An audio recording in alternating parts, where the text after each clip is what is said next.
नमस्कार, स्वागत है खबर दिन भर में और मैं हूं आपके साथ हर्षदा जोशी। सबसे पहले बुलेटिन में बात करेंगे बानसूर की। बता दें कि बानसूर के निकटवर्ती कस्बे कोटपुतली के विनायक अस्पताल में पथरी के ऑपरेशन के बाद एक युवक की मौत होने का मामला सामने आया, जिसको लेकर मृतक युवक के परिजनों ने अस्पताल पर आरोप भी लगा दिया। साथ ही परिजनों ने कोटपुतली बहरोड जिला कलेक्टर कल्पना अग्रवाल को ज्ञापन दिया। उन्होंने मामले की उच्च स्तरीय जांच की मांग उठाई है। साथ ही दोषी डॉक्टर्स और मेडिकल स्टाफ पर कार्रवाई और परिवार को मुआवजे की मांग भी की है। नारायणपुर के ठेकला की ढाणी निवासी नरेश गुर्जर को 1 मई को अस्पताल में भर्ती किया गया था। 2 मई को डॉक्टर्स ने पथरी का ऑपरेशन किया। मृतक युवक के परिजनों ने साफ तौर पर अस्पताल में डॉक्टर्स की लापरवाही से युवक की मृत्यु होने का आरोप लगाया है। परिजनों ने कोटपुतली पुलिस थाने में भी मामला दर्ज करा दिया है। जांच जारी है। कोटपुतली से सतीश शर्मा की रिपोर्ट। हम फिलहाल विनायक हॉस्पिटल में बैठे हुए हैं और हम नरेश गुर्जर की न्याय की पुकार कर रहे हैं। जब तक हमारे को न्याय नहीं मिलेगी, जब तक हमारे को पूरा प्रशासन आकर हमें पूरी तरह से संतुष्ट नहीं करेगा, जब तक हम यहाँ से हिलने वाले नहीं हैं। और हम ये शासन और प्रशासन को कहते हैं कि आज तो हम ये शांति प्रिय बैठे हैं, अगर जरूरत पड़ी हमें तो हम उग्र आंदोलन भी करेंगे। खबर धौलपुर से है, जहां जिले के इन्फेंट स्कूल में टाइगर मार्शल आर्ट संस्थान द्वारा 25 मई से 15 जून तक चलने वाला निःशुल्क आत्मरक्षा प्रशिक्षण शिविर आयोजित किया गया। इस संस्थान के सचिव विक्रांत मुदगल ने बताया कि इस शिविर में स्वर्गीय माता प्रसाद शर्मा की स्मृति में आयोजित किया गया है। वे पिछले 20 सालों से बेटियों को आत्मनिर्भर बनाने के लिए इस प्रकार के शिविर का आयोजन करते रहे हैं। अब टाइगर मार्शल आर्ट संस्थान इस परंपरा को आगे बढ़ा रहा है। शिविर का उद्देश्य जिले की बालिकाओं को आत्मरक्षा के गुर सिखाना और उन्हें स्वावलंबी बनाना है। इनमें नियमित प्रशिक्षण सत्र आयोजित किए जाएंगे, जिससे बालिकाएं किसी भी आपात स्थिति में खुद का बचाव कर सकें। धौलपुर से संजय कसाना की रिपोर्ट। खबर धौलपुर से है, जहां एसपी सुमित मेहरा के निर्देशन में कोतवाली थाना पुलिस ने अवैध रेत परिवहन के मामले में बड़ी कार्रवाई करते हुए 10 आरोपियों को गिरफ्तार किया। कार्रवाई में वृत्ताधिकारी मुनीश मीना और थानाधिकारी हरि नारायण मीना की टीम ने सफलता हासिल की। गिरफ्तार किए गए आरोपियों में बंटी, अमरीश, रामब्रज, शिशुपाल, रामवीर, रणवीर, हीरा सिंह, रामसेवक, सरवन और कई लोग उपस्थित रहे। अब तक कुल 13 आरोपी इस मामले में गिरफ्तार किए जा चुके हैं। इस पूरे मामले में अब तक कुल 13 आरोपी गिरफ्तार हो चुके हैं। चंबल घड़ियाल संरक्षित क्षेत्र को बचाने के लिए पुलिस रेत माफियाओं पर लगातार कार्रवाई कर रही है। पुलिस ने इन माफियाओं के परिवहन मार्गों पर विशेष निगरानी बढ़ा दी है। धौलपुर से संजय कसाना की रिपोर्ट। खबर पिंक सिटी जयपुर से है, जहां पर नगर निगम हेरिटेज की स्वास्थ्य और स्वच्छता समिति बी की बैठक समिति चेयरपर्सन पवन शर्मा नटराज की अध्यक्षता में आयोजित हुई। इस बैठक में सफाई व्यवस्था को और प्रभावी बनाने पर चर्चा हुई। चेयरमैन ने निर्देश दिए कि रात्रिकालीन सफाई को सही रखा जाए और साथ ही साथ सारे वार्ड्स में जल सफाई अभियान शुरू भी किया जाए। इस बैठक में सीवर लाइन से जुड़े हुए कार्य पूर्ण सुरक्षा के साथ करने, गंदी गलियों की सफाई व्यवस्था में सुधार और सफाई कर्मचारियों के हितों को प्राथमिकता देने पर भी जोर दिया गया। साथ ही व्यापार मंडल, स्कूल, कॉलेजेस और प्रबंधजनों के साथ मिलकर सफाई जागरूकता अभियान चलाने का निर्णय लिया। इस बैठक में उपायुक्त स्वास्थ्य देवानंद शर्मा सहित समिति सदस्य और निगम अधिकारी उपस्थित रहे। जयपुर से ब्यूरो रिपोर्ट। पूर्व मुख्यमंत्री अशोक गहलोत ने अपने जोधपुर दौरे में कई अहम राजनीतिक बिंदुओं पर खुलकर बयान दिया। उन्होंने सर्जिकल स्ट्राइक को लेकर कहा कि जब ये कार्रवाई हुई थी तब पूरा देश एकजुट था, चाहे विपक्ष हो या विपक्ष हो या आम जनता हो। हर कोई प्रधानमंत्री नरेंद्र मोदी के साथ खड़ा था। देश ने एकता दिखाई थी, लेकिन इसके कुछ समय बाद ही अचानक सीजफायर की घोषणा कर दी गई। अशोक गहलोत ने सवाल उठाया कि आखिर इस अचानक सीजफायर का कारण क्या कुछ था। जोधपुर से मनोहर सिंह की इस रिपोर्ट में देखिए पूर्व मुख्यमंत्री ने मीडिया से बातचीत में क्या कुछ कहा। उसके ऊपर कमेंट करना उचित नहीं मेरा। जो फैसला कोर्ट करेगा, सरकार करेगी, वो सबको मान्य होगा। ठीक है। और बताओ, कानून लगातार अपराध बढ़ते क्या बढ़ते? अभी मैं आया हूँ वहाँ पे जयपुर से, तो मैंने कल रिक्वेस्ट की थी, ट्वीट किया था कि इतनी लू चल रही इसलिए मैं अभी रुकूंगा नहीं और स्वागत में तकलीफ नहीं पाए कोई लोग। तब भी मैंने देखा वहाँ मजदूरों जो क्या ये अपना नरेगा मजदूरी करके आ रही थी, महिलाएं आ रही थी। गर्मी थी तो मैं रहा नहीं गया, मैं रुक गया वहाँ पर। तो उसमें सब बातें जो आप बोल रहे हो, कह रही थी। आपने क्या पूछा? कानून व्यवस्था वो महिलाएं कह रही थी। आप विश्वास करें, एक महिला बुजुर्ग थी, उसने कहा था ये क्या हो रहा है, महिलाओं के ऊपर अत्याचार हो रहा है। उनको ये भी मालूम था बच्चों पे भी रेप हो रहे हैं। वो महिला बोली, मुझे आश्चर्य होगा कि गांव की महिला को सब बातें मालूम है।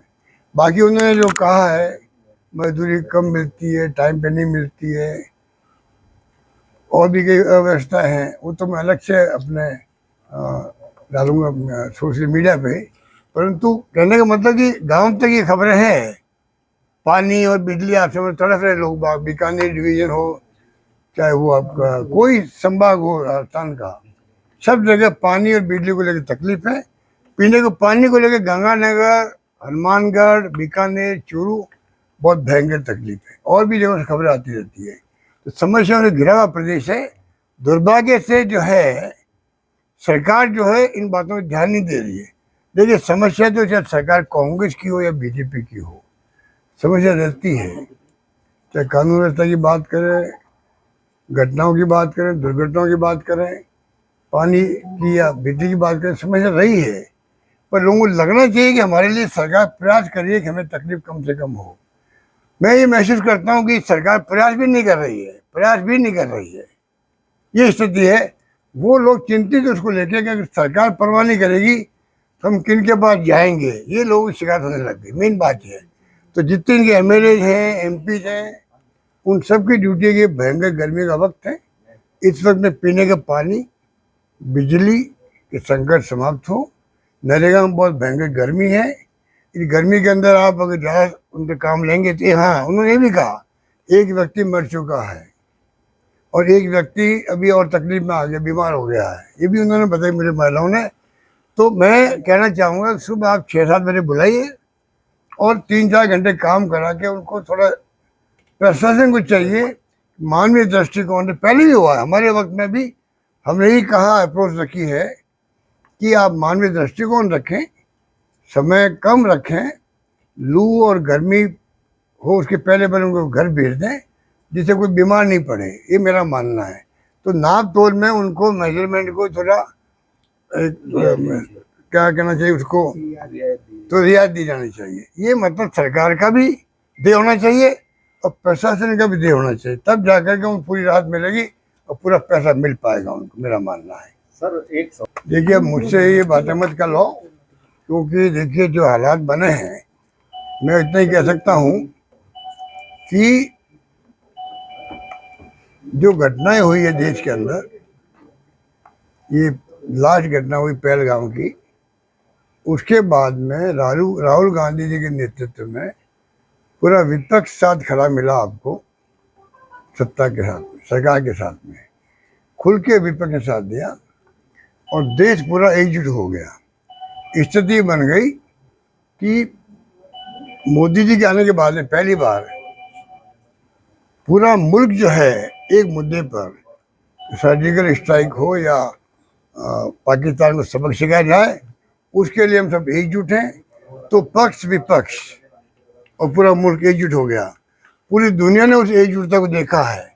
हमें इतनी खुशी हो रही थी, मुझे भी खुशी हो रही थी कि आज लंबे अरसे बाद देख रहे हैं पूरा मुल्क जो है, पूरा पक्ष विपक्ष, आम जनता सरकार के साथ खड़ी है, जो फैसला करेंगे हमें मंजूर है। उसको माहौल को बनाए रखते मोदी जी और इनकी सरकार, ज़्यादा बेहतर होता। अचानक ही स्विच फायर कर दिया आपने, अचानक ही। मिस्टर ट्रम्प जो है फिर ये भी कह दिया मैं कश्मीर का मुद्दा भी जो हजारों साल से अटका हुआ है, दुश्मनी दोनों के बीच में, हिंदुस्तान पाकिस्तान के बीच में, उसको मैं निपटा दूंगा। जबकि आज़ादी के बाद मुद्दा पैदा हुआ है कश्मीर का, वो कहना हजारों साल चल रहा है। और ट्रेड को लेकर के, व्यापार को लेकर के भी मैंने दबाव दिया दोनों मुल्कों को, हिंदुस्तान पाकिस्तान दोनों महान देश थे। तो कहाँ पाकिस्तान, कहाँ हिंदुस्तान? हिंदुस्तान दुनिया का बड़ा माना हुआ विश्व गुरु बनने की बातें करते हैं हम लोग, कहाँ तो हिंदुस्तान, कहाँ पाकिस्तान है। उसको बराबर कर दिया ट्रम्प साहब ने। पंचायती करने लग गए वो कश्मीर की, जबकि हमारी पॉलिसी है कि हम तीसरे मुल्कों को लाएंगे नहीं पिक्चर के अंदर, तभी लेके आए वो। और किसने कहा उनको कि आप सीज फायर करवाइए? अचानक सीज फायर हो गया, देश देखता रह गया। और अगर विपक्ष ने क्वेश्चन पूछे उनको, जो पूछना वाजिब भी होता, वरना जनता पूछती है विपक्ष को, राहुल जी आप क्या करेंगे उस वक्त में?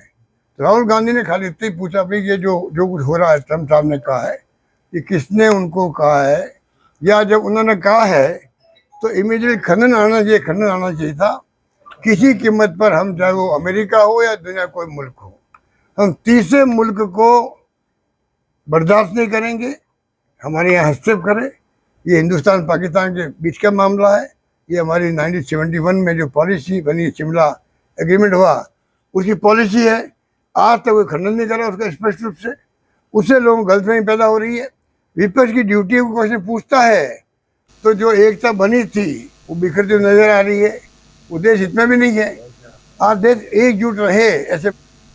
अब खबर श्रीगंगानगर से है, जहां शुक्रवार को तिरंगा यात्रा का आयोजन किया गया, जिसकी शुरुआत गोल बाजार स्थित गांधी चौक से हुई और समापन भारत माता चौक पर हुआ। इस यात्रा के दौरान विधायक जयदीप बिहाणी ने भारत माता चौक पर लोगों को संबोधित करते हुए कहा कि ऑपरेशन सिंदूर भारतीय सेना की ताकत और पराक्रम का बेमिसाल प्रदर्शन है। 1971 के युद्ध में पाकिस्तान से छीना गया टैंक आज भी सुखाड़िया सर्किल पर खड़ा है। यात्रा में धर्मगुरु स्वामी निजानंद, स्वामी धर्मनाथ कल्याण स्वरूप, जिला संयोजक अशोक नागपाल, विधानसभा संयोजक कपिल असीजा, हिंदुस्तान स्काउट गाइड के स्वयं सेवक और विभिन्न सामाजिक संस्थाओं के प्रतिनिधि भी उपस्थित हुए। शहर में जगह जगह छबीलें लगाई गई। लोगों ने ठंडे पानी, जलजीरा और शरबत से यात्रियों का स्वागत किया। श्रीगंगानगर से कृष्णा सेरी की रिपोर्ट। किन्नर समाज हमेशा से धार्मिक और सामाजिक कार्यों में सक्रिय भूमिका निभाता आया है। शादी विवाह से लेकर सुख दुख के हर मौके पर समाज का ये वर्ग अपनी जिम्मेदारी पूरी निष्ठा के साथ निभाता है। ऐसा ही एक उदाहरण हाल ही में खेड़ली की किन्नर गद्दी की गुरु बुलबुल किन्नर की शिष्य परी किन्नर और उनके साथियों नेहा, सानिया और सोनिया ने प्रस्तुत किया। कुछ दिन पहले की बात की जाए तो इन सभी ने गांव भुटबारी के खाटू श्याम मंदिर में श्रद्धालुओं की सुविधा के लिए वाटर कूलर दान किया था। इस सेवा कार्य को श्याम मंडल भुटबारी और स्थानीय श्रद्धालुओं ने खूब सराहा। आज एकादशी के अवसर पर जब मंदिर में विशेष पूजा और जागरण हुआ तब परी किन्नर और उनके साथियों को मंदिर बुलाकर सम्मानित किया। खेड़ली से अखिलेश शर्मा की रिपोर्ट। श्री विजयनगर से खबर है, जहां क्षेत्र से मानवता को झकझोर देने वाली तस्वीर सामने आई। गांव 34 बीबी में भट्टों पर काम करने वाले यूपी और बिहार के श्रमिकों को भीषण गर्मी में पेयजल की भारी किल्लत झेलनी पड़ रही है। मजदूरों का कहना है कि भट्टा मालिक समय पर पानी उपलब्ध नहीं करा रहा है, जिससे छोटे बच्चों समेत सभी श्रमिकों को गंभीर परेशानी हो रही है। इस स्थिति से परेशान होकर श्रमिक इकट्ठा होकर श्री विजयनगर तहसील कार्यालय पहुंचे और तहसीलदार को अपनी समस्या से अवगत कराया। मजदूरों ने यह भी कहा कि अब गर्मी में और काम कर पाना बहुत मुमकिन नहीं है, इसलिए मजदूरी का पूरा हिसाब कर उन्हें छुट्टी दी जाए ताकि वे अपने गांव लौट सकें। तहसीलदार ने दूरभाष पर भट्टा मालिकों से बात कर श्रमिकों की मांगों पर जल्द उसे पूरा करने का आश्वासन दिया। श्री विजयनगर से जयकिशन की रिपोर्ट।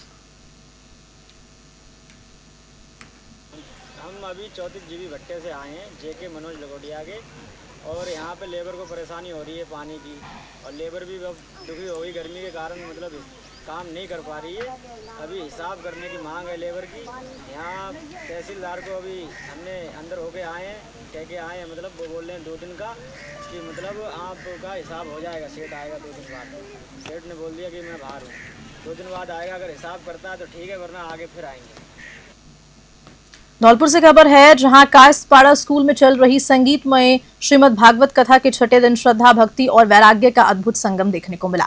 कथा प्रवक्ता आचार्य योगेश तिवारी जी महाराज ने अपने प्रवचन में कहा कि जब मनुष्य में अभिमान आता है तो वो भगवान उनसे दूर हो जाते हैं, लेकिन विरह में भगवान को पुकारने वाला भक्त कभी अकेला नहीं रहता। श्री कृष्ण उस पर अनुग्रह करते हैं। कथा के दौरान कंसवध, मथुरा प्रस्थान, रुक्मणी विवाह जैसे प्रसंगों ने श्रोताओं को भाव विभोर कर दिया। कृष्ण रुक्मणी विवाह की झांकी प्रस्तुत करते कलाकारों और दूल्हा बने नंदलाल जैसे भक्तिमय भजनों ने पांडाल में आध्यात्मिक ऊर्जा का संचार कर दिया। धौलपुर से संजय कसाना की रिपोर्ट। सवाई माधोपुर से खबर है, जहां पुराने शहर स्थित कोली मोहल्ला में आज दिन दहाड़े एक दिल दिला देने वाली घटना सामने आई। इकबाल नामक युवक ने अपनी मंगेतर शहनाज की घर में घुसकर चाकू से गला रेतकर हत्या कर दी और इस हत्या के तुरंत बाद ही आरोपी कोतवाली थाने पहुंचा और सरेंडर कर दिया। पुलिस ने आरोपी को हिरासत में लेकर पूछताछ शुरू कर दी है। बताया जा रहा है कि करीब 1 साल पहले शहनाज और इकबाल की सगाई हुई थी, लेकिन 2 महीने पहले लड़की के परिजनों ने रिश्ता तोड़ दिया। इकबाल इस सदमे को सहन नहीं कर पाया और आज मौका पाकर शहनाज की नृशंस हत्या कर दी। पुलिस मृतका के परिजनों की शिकायत पर मामला दर्ज कर आगे की कार्रवाई कर रही है। सवाई माधोपुर से राकेश चौधरी की रिपोर्ट। क्या मैटर हुआ था पूरा? कुछ भी मैटर नहीं हुआ था, इससे रिश्ता हो रहा था, रिश्ता कर रखा था हमने। एक तो किराए का घर था, इसका घर नहीं था, घर का घर नहीं था। उससे यूँ कहता था कि नाम से वो हमारे पापा ने ना प्लाट नाम करा उसके, तो यूँ कहता था तुम तेरा बाप का नाम मत लगाइयो। मतलब हमारे पापा ने 4 बेटियों को जमीनें दी है, तो यूँ कहता था तेरे बाप का नाम मत मत लगाइए और नहीं मैं बहनों से मिलने दूंगा, नहीं मैं के नाम से माँ बापों से मिलने दूंगा, किसी से भी मिलने नहीं दूंगा। तो हमने इस चक्कर में के नाम से इससे रिश्ता खत्म करा लिया था। मुझे एक बार तो होने से तो बार बार ही अच्छा है, तो यूँ कहता था ना के नाम से इसकी शादी कहीं होने नहीं दूंगा, इसको जान से मार डालूंगा। बहन लगती है मेरी। बहन लगती है। क्या कैसे हुआ इसका मर्डर? सगाई हुई थी, सगाई तोड़वा दी उसकी। क्या लड़की की गलत हरकतें थी, इस मारे सगाई। किसके साथ सगाई हुई थी? इकबाल के साथ। इकबाल कहाँ रहता है इकबाल?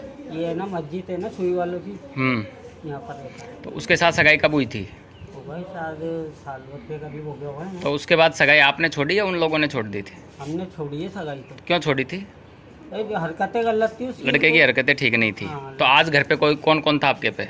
आज बहन थी, अम्मी थी, और वो क्या कहते हैं अस्पताल, वो वहाँ पर है ना। बाकी घर वाले नहीं थे घर पे? बाकी क्या इंतकाल हो गया ना, तो वहाँ पर गए। वहाँ पर तो अकेली थी ये घर पे? तो अकेली को देख के वो घर के अंदर आ गया? पता ही नहीं, वो तो अस्पताल में बहन थी, वो सोची अभी तलक क्यों नहीं आया, नमाज पढ़ने के लिए आई थी, उसमें कर लिया, क्या पता क्या कर लिया। लगभग 2:30 बजे का वक्त था दोपहर बाद कि एक लड़की की सिटी सवाई माधोपुर में हत्या कर दी गई है। तो इसके बाद तुरंत कोतवाली थाना पुलिस और मैं खुद मौके पर पहुंचा और उसकी डेड बॉडी को पोस्टमार्टम के लिए हॉस्पिटल पहुंचाया और मौके पर देखा तो उसके गले चाकू से रेतने के निशानात थे। प्रथम दृष्टया क्या लग रहा सर? प्रथम दृष्टया तो ये गला रेत कर हत्या प्रतीत हो रही है और इसके बाद हमने एक आरोपी को भी डिटेन किया हुआ है और अग्रिम कार्रवाई उससे पूछताछ और अनुसंधान में की जाएगी। माध्यमिक शिक्षा बोर्ड राजस्थान की परीक्षाओं में नकल रोकने के लिए सरकार और शिक्षा विभाग द्वारा भले ही जिला स्तर पर कई प्रयास किए जाते हों और उड़न दस्ते भी बनाए जाते हो, लेकिन जब जिम्मेदार ही जब नकल करा रहे हों तो फिर कैसे नकल पर अंकुश लगा सकता है? कुछ ऐसा ही एक मामला सवाई माधोपुर से भी सामने आया, जिसके वीडियो भी लगातार सोशल मीडिया पर वायरल हो रहा है। मामला राजकीय उच्च माध्यमिक विद्यालय मलारना स्टेशन का अप्रैल में हुई बोर्ड परीक्षाओं का बताया जा रहा है। वायरल वीडियो में विद्यालय के शिक्षक ही खुद कक्षा 10वीं के विद्यार्थियों को उत्तर बता रहे हैं। इतना ही नहीं, वायरल वीडियो में नकल रोकने के लिए लगाया गया फोटोग्राफर भी विद्यार्थियों को उत्तर बता रहा है और नकल करा रहा है। लापरवाही का आलम यह है कि बच्चे भी एक दूसरे की कॉपियां अदला बदली करते दिख रहे हैं। इस संबंध में जिला शिक्षा अधिकारी हरकेश मीणा का कहना है कि मामला संज्ञान में आते ही मामले में जांच कमेटी का गठन कर दिया गया और वायरल वीडियो को लेकर दोषी शिक्षकों के खिलाफ आवश्यक कार्रवाई भी की जाएगी। सवाई माधोपुर से राकेश चौधरी की रिपोर्ट। 10वीं परीक्षा बोर्ड की परीक्षा में वहाँ पर कुछ टीचर और जो कैमरामैन फोटोग्राफर लगे हुए हैं वो नकल करवाते हुए नजर आ रहे हैं बच्चों में। उसका एक वीडियो सामने आया। अब विभाग के द्वारा ऐसे शिक्षकों पर और उन पर क्या कार्रवाई की जाएगी? हमने आज जैसे ये मामला संज्ञान में आया तो हमने जांच कमेटी गठित कर दी है। जांच कमेटी जैसे हमारे को रिपोर्ट देगी, हम निश्चित रूप से ऐसे शिक्षक यदि जो इस प्रकरण में यदि कोई दोषी पाएंगे तो उनके खिलाफ कार्रवाई करेंगे। सर, सरकार को भी अवगत कराया जाएगा विभाग के द्वारा बिल्कुल मामले को लेकर? बिल्कुल। देवली स्थित पीएम श्री राजकीय उच्च माध्यमिक विद्यालय में 12वीं बोर्ड परीक्षा के परिणाम ने गौरव का क्षण रच दिया। कला, वाणिज्य, विज्ञान और कृषि चारों संकायों में 100% परिणाम रहा और इस शानदार उपलब्धि को लेकर विद्यालय में एक सम्मान समारोह का आयोजन भी किया गया। प्रधानाचार्य रमेश चंद्र मीणा ने कहा कि विद्यालय में संचालित कला संकाय में राहुल अनुरागी 94%, वाणिज्य संकाय में लवी जैन 91%, कृषि संकाय में रोहित कुमार मीणा 90.80% व विज्ञान संकाय में जितेंद्र सिंह राणावत ने 93.40% अंक प्राप्त कर विद्यालय का नाम रोशन किया। समारोह में प्रधानाचार्य ने सभी टॉपर विद्यार्थियों और कक्षा 12वीं के सभी विद्यार्थियों को और विद्यालय स्टाफ को बधाई दी, शुभकामनाएं दी। विद्यालय के रिजल्ट से छात्र छात्राओं के अभिभावक संतुष्ट और प्रसन्न नजर आए। देवली से रोहित साहू की रिपोर्ट।